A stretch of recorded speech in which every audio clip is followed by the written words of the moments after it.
नमस्कार साथियों, कैसे हैं आप सब। आशा करते हैं कि सब लोग अच्छे होंगे और आप सभी को नया साल की ढेर सारी शुभकामनाएं एवं बधाई। मैं Pradeep sir chemistry point Purnia की ओर से फिर से बोल रहा हूं हैप्पी न्यू ईयर। और जानते हैं आज बहुत सारे बच्चे का कमेंट आया था कि सर जटिल यौगिक जो होता है जिसको आप उप सह संयोजक यौगिक कहते हैं और जिसको आप कोऑर्डिनेशन कंपाउंड कहते हैं, मतलब कि इस तरह का जो सर जी यौगिक रहता है K4FeCN का होल 6, इसका एग्जाम में कहता है कि जो इसका IUPAC नाम लिखो। सर जी इसका IUPAC नाम नहीं होता है, कैसे करें क्या करें। तो ये जानते हैं ये कभी कभी 2 मार्क का पूछ लेता है। 2 मार्क रहेगा तो दुइये को क्वेश्चन पूछेगा, दू को कहेगा यूपीएससी नाम लिखो। अगर 5 मार्क का पूछेगा तो 4 क्वेश्चन दिया रहेगा, आप याद रखिएगा। 5 मार्क्स का क्वेश्चन पूछेगा तो 4 को का कहेगा यूपीएससी नाम लिखें। तो आइए शुरुआत करते हैं। आपको नाम लिखना आज हम सिखाएंगे, अर्थात आपको 2 नंबर अगर आप लाना चाहते हैं तो 2 नंबर के लिए आपको एकदम, और जानते हैं नया साल में एकदम खूब तरक्की कीजिए, एकदम उन्नति कीजिए, प्रोग्रेस कीजिए। मैं ईश्वर से कामना करता हूं और पूरा आप आगे बढ़िए। हमेशा मेरा आशीर्वाद आप लोग के साथ है। तो देखिए अगर इस तरह का कहीं भी बिग ब्रैकेट लगा हुआ रहेगा, देख रहे हैं ना, बिग ब्रैकेट ये जो लगा हुआ रहेगा तो समझ जाना ये जटिल यौगिक है। और बिग ब्रैकेट में सबसे इधर रहता है तो उसको हम लोग कहते हैं लेफ्ट काउंटर। समझिएगा मैं क्या क्या बोल रहा हूँ। इधर हमारा है ये लेफ्ट काउंटर कहा जाता है इसको, इसको कहते हैं लेफ्ट काउंटर। और इसके यहाँ पर जो रहेगा वो उसको कहिएगा केंद्रीय परमाणु यानी सेंट्रल एटम। केंद्रीय परमाणु क्या बोलोगे, सेंट्रल एटम। और उसके बगल में जो केंद्रीय परमाणु से जो जुड़ा रहता है ना उसको कहते हैं लिगेंड। क्या कहते हैं, लिगेंड, याद रखना। और लिगेंड ये जो है, लिगेंड के बगल में नीचे में संख्या लिखा रहेगा तो ये है उप सह संयोजन संख्या, इंग्लिश में कहेंगे कोऑर्डिनेशन नंबर यानी CN। ये आपका कोऑर्डिनेशन नंबर है, ठीक है। कभी कभी ऐसा भी लिखा रहेगा जैसे PT, PT, ध्यान दो कैसे, PT, NI ऐसे रहेगा, NiCO का होल 4। और ऐसे उदासीन भी रहेगा। कुछ ऐसा भी यौगिक रहेगा जिसमें आपका ना तो यहाँ पर ना तो भाई साहब लेफ्ट काउंटर है नहीं है, ना तो इस साइड राइट काउंटर है, कुछ नहीं है। सिर्फ यहाँ पर ये केंद्रीय परमाणु है, ध्यान दीजिएगा। ये केंद्रीय परमाणु है भाई, केंद्रीय परमाणु है। और ये आपका लिगेंड है। ये क्या है बोलो, लिगेंड है। और ये कोऑर्डिनेशन नंबर है। कुछ ऐसा भी है, कुछ ऐसा भी है जो आपका राइट काउंटर भी होगा। तो लेकिन इसका नाम लिखने के लिए हम लोगों को क्या क्या करना पड़ता है, ये जो लिगेंड है कुछ लिगेंड का नाम जो है, कुछ लिगेंड का नाम याद करना पड़ेगा, इसलिए MTR करना होगा, है ना। 1 मिनट का हम समय देते हैं आपको नाम याद करवाने के लिए। अगर कहीं पर याद रखिए H2O रहेगा तो बोलो एक्वा, बोलो तो H2O रहेगा तो क्या बोलोगे, एक्वा। अगर कहीं NH3 लगा हुआ है तो बोलना एमीन, क्या बोलना, बोलो एमीन। H2O रहेगा तो एक्वा, NH3 रहेगा तो एमीन। कहेगा क्या कर रहे हैं सर, याद करवा रहे हैं। अगर Cl रहेगा क्लोरिडो, लिगेंड का नाम है क्लोरिडो।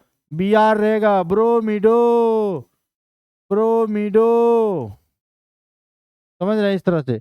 CO रहेगा कार्बोनिल, CO रहेगा कार्बोनिल, CO रहेगा कार्बोनिल। चलो ज्यादा याद मत करो, कम से कम ये 5 याद रखना। NH3 का नाम, Cl का नाम, Br का नाम और ये। उसके बाद जान लो भाई केंद्रीय परमाणु का नाम तो आप जानिए रहे, प्लेटिनम है ना, कोबाल्ट, निकेल, ये सब चीज रहेगा। उसके बाद ऑक्सीकरण संख्या निकालना पड़ता है। कौन चीज निकालना पड़ता है, ऑक्सीकरण संख्या यानी ऑक्सीडेशन नंबर निकालना पड़ता है। जैसे एक छोटा सा उदाहरण लीजिए K4FeCN का होल 6, ये आपका कोई एक जटिल यौगिक है। इसमें जो केंद्रीय परमाणु रहता है यानी केंद्र में जो रहता है ना उसका हमको आवेश निकालना होगा, चार्ज निकालना होगा। नहीं जानते, कहिए नहीं जानते, नहीं जानते हैं, नहीं जानते हैं तो मान लेंगे X। क्या मान लेंगे भाई, X मान लेंगे। और ये जो पोटासियम है एक संख्या कितना बाहो, 4। कोई बोलते रे, नहीं बोलते, संख्या 4। आए अब पोटासियम के चार्ज है +1 आ फिर लिखना है +x आए CN के संख्या है 6, CN पर होता है चार्ज -1 बराबर ओवरऑल कुछ चार्ज नहीं है तो 0 है। हो गया +4 +x प्लस गुना माइनस माइनस 6 बराबर हो गया 0, 6 में से 4 गया 2, x - 2 बराबर हो गया 0, x बराबर हो गया +2। लेकिन IUPAC ने हमें इसको रोमन में लिखना है, याद रखना। यानी आप ऑक्सीकरण संख्या का भी हमको काम पड़ता है, लिगेंड के नाम का भी काम पड़ता है। और एक बात याद रखिएगा, केंद्रीय परमाणु का यहाँ पर नाम लिखा जाता है। किसका नाम? केंद्रीय परमाणु का नाम लिखा जाता है। ठीक है, केंद्रीय परमाणु का यहाँ पर नाम लिखा जाता है। तो उसके लिए हम आपको एक चीज एग्जाम्पल बताने वाले हैं। बता दूं क्या? उसके लिए हम आपको एक एग्जाम्पल बताएंगे अभी। बता दे रे रब मेरे महबूब से तू मिला दे ना। एक छोटा सा हम बुक में एक एग्जाम्पल ले रहे हैं, IUPAC नाम लिखने वाला। चलो देखो ध्यान से, 3 हम कंपाउंड ले रहे हैं। जैसे पहला यही लिए K4FeCN का होल 6, एक ये लिए, दूसरा लिए NiCO का होल 4, ये भी जटिल यौगिक है। तीसरा लिए थर्ड वाला CO कोबाल्ट NH3 का होल 6 और इधर लिए Cl3। देखो तीनों यौगिकों को आप बड़ा गौर से देखिए, और गौर से देखने के बाद आपको कुछ पता चला, कुछ पता ये चला कि इधर लेफ्ट काउंटर है, राइट काउंटर नहीं है। लेफ्ट रहेगा तो राइट नहीं रहेगा, हो सकता है राइट रहेगा तो लेफ्ट नहीं रहेगा। दोनों काउंटर में से एक हो, नहीं तो दोनों गायब। यहाँ पर ना ही लेफ्ट है ना ही राइट है, यहाँ लेफ्ट है तो राइट नहीं है, यहाँ राइट है तो लेफ्ट नहीं है। और यहाँ केंद्रीय परमाणु के रूप में Fe है, यहाँ केंद्रीय परमाणु के रूप में Ni है यानी निकेल है, और यहाँ केंद्रीय परमाणु के रूप में CO है यानी कोबाल्ट है। अब एक बात बताइए, जब इस कंपाउंड को अगर आप तोड़िएगा, भाई साहब ध्यान दीजिए, इस कंपाउंड को अगर आप तोड़िएगा तो तोड़ने के बाद यहाँ पर क्या होगा? ये प्लस होगा, ये क्या होगा भाई? माइनस होगा। तो अगर ध्यान दीजिए, अगर ये जो बिग ब्रैकेट है जो मैं अभी अंडरलाइन कर रहा हूं, अगर इस बिग ब्रैकेट पर मान लो माइनस चार्ज आएगा, ये जो केंद्रीय परमाणु है, ध्यान दीजिएगा, केंद्रीय परमाणु है, इसके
ध्यान दीजिए, आप कह सकते हैं अगर लेफ्ट काउंटर रहेगा तो उसके नाम के अंत में एट लगेगा। ठीक है, अब आइए नाम लिखते हैं। जब आप IUPAC नाम लिखिएगा, IUPAC नाम लिखिएगा तो सबसे पहले जो नाम लिखते हैं ना, किसका? तो लेफ्ट काउंटर का। सबसे पहले लिखोगे लेफ्ट काउंटर, फिर लिखोगे आप लिगेंड का नाम, समझ रहे हैं, लिगेंड का नाम। उसके बाद जो है आप लिखोगे केंद्रीय परमाणु का नाम, केंद्रीय परमाणु का नाम, और केंद्रीय परमाणु के बाद आप उसके बगल में उसका ऑक्सीडेशन स्टेट लिखोगे, OS ऑक्सीडेशन स्टेट। तब आप लिखोगे राइट काउंटर, राइट काउंटर लिखोगे। ऐसे नाम लिखा जाता है। बोलो तो सबसे पहले किसका नाम? इधर से इधर चलेंगे, इधर से किधर भैया? इधर से इधर। सबसे पहले लेफ्ट काउंटर, और याद रखिएगा लेफ्ट काउंटर हो या राइट काउंटर हो, उसके साथ हम लोग मोनो डाई ट्राई का प्रयोग नहीं करना है, मोनो डाई ट्राई का प्रयोग नहीं करना है।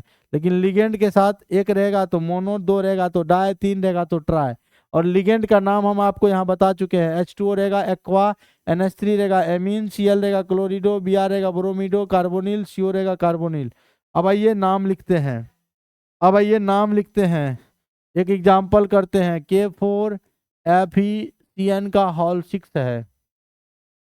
इनका सबसे पहले तो आप ऑक्सीडेशन स्टेट निकाल लो। क्या निकाल लो? मान लो X, ऑक्सीडेशन स्टेट यानी ऑक्सीकरण संख्या निकाल लो। और ऑक्सीकरण संख्या निकालोगे तो क्या मानोगे? X। पोटासियम है 4, 4 इंटू +1 प्लस हो जाएगा X प्लस 6 गो Cn है, Cn का चार्ज होला -1 बराबर हो गया 0, हो जाएगा +4 प्लस X प्लस गुना माइनस 6 इक्वल टू हो गया 0। 100 में से 4 गया 2, तो X - 2 बराबर 0, X बराबर हो गया +2। और भाइयों इसको रोमन में लिख दो 2, काम आएगा, काम आएगा। जब आप ऑक्सीडेशन स्टेट निकाल दिए तो नाम सबसे पहले याद रखियो, सबसे पहले लिखते हैं लेफ्ट काउंटर का, उसके बाद हम लोग लिखते हैं लिगेंड का, समझ रहे हैं, उसके बाद सेंट्रल एटम का, बगल में ऑक्सीडेशन स्टेट प्लस उसके बाद राइट काउंटर का। ठीक, लेफ्ट काउंटर यहाँ पर है, हाँ है, पोटासियम है, 4 है तो टेट्रा नहीं लगाना, 4 है तो टेट्रा नहीं लगाना, सिर्फ लिखना पोटासियम। इसका नाम लिख रहा हूं, नाम हो जाएगा पोटासियम। लिगेंड, लिगेंड Cn को क्या बोलते हैं? Cyano, Cn cyano, Cn cyano, 6 गो है तो लिखेंगे hexa cyano, potassium hexa cyano. देखो लिगेंड भी हो गया। उसके बाद सेंट्रल एटम, बोले थे हम ये प्लस होगा तो भैया ये माइनस होगा। अगर बिग ब्रैकेट पर माइनसवा चार्ज होगा तो केंद्रीय परमाणु के नाम के अंत में एट लग जाएगा, तो यहाँ हो जाएगा फेरेट, फेरेट। ऑक्सीडेशन स्टेट लिख दो 2, हो गया। राइट काउंटर तो है ये नहीं है। एक और एग्जांपल ले लेते हैं, NiCO का होल 4 है। इसका जब भैया चार्ज निकालोगे ना X मान के, तो यहाँ इसका चार्ज 0 आएगा। और यहाँ ना तो लेफ्ट काउंटर है ना लिगेंड है, 4 है तो टेट्रा, 4 है तो टेट्रा। CO को बोलते हैं कार्बोनिल, कार्बोनिल टेट्रा कार्बोनिल। उसके बाद देखो यहाँ पर सेंट्रल एटल का नाम Ni है तो निकेल ही होगा, Ni है तो निकेल हो गया। और इसके बगल में इसका ऑक्सीडेशन स्टेट 0 दे देना, यही नाम है, tetra carbonyl nickel 0, tetra carbonyl nickel 0। एक और एग्जाम्पल, जब तक छोड़े समझाएंगे नहीं तब तक छोड़ना थोड़े है, बस देखते रहो, देखते रहो भाई साहब। ये इसका नाम कहेगा लिखने का ना, सबसे पहले लेफ्ट काउंटर, लेफ्ट काउंटर नहीं है तो शुरू करेंगे लिगेंड से। लिगेंड में 6 है तो 6 के लिए हेक्सा, NH3 का नाम है एमीन, तो हो जाएगा हेक्सा एमीन। उसके बाद चलो केंद्रीय परमाणु, ये प्लस होगा तो ये माइनसवा होगा, तो इसका मतलब कोबाल्ट का नाम कोबाल्टे होगा, तो नाम होगा कोबाल्ट। ठीक है, इसका ऑक्सीडेशन स्टेट निकालो, 3+3 निकलेगा। और Cl का है क्लोराइड। अब यहाँ पर ट्राई क्लोराइड नहीं लिखना, यहाँ पर ये लिगेंड के रूप में नहीं है जो क्लोरिडो लिख देंगे, यहाँ क्लोराइड होगा। और 3 है तो ट्राई नहीं लगाएंगे, कि हम बता चुके हैं जो आपका लेफ्ट काउंटर हो चाहे राइट काउंटर हो उसके साथ प्रीफिक्स जैसे मोनो डाई ट्राई का प्रयोग नहीं करना है। तो इस तरह का नाम है। फिर अगर कोई भी टॉपिक में अगर आपको दिक्कत है तो आप जरूर पूछ लीजिएगा सब लोग, ठीक है। ये सब एग्जाम के लिए आपको मोस्ट में भी आई है, एक बार आप लोग प्रैक्टिस कर लेना, फिर भी दिक्कत होगा तो फिर बता देंगे, ठीक है। धन्यवाद, जय हिंद।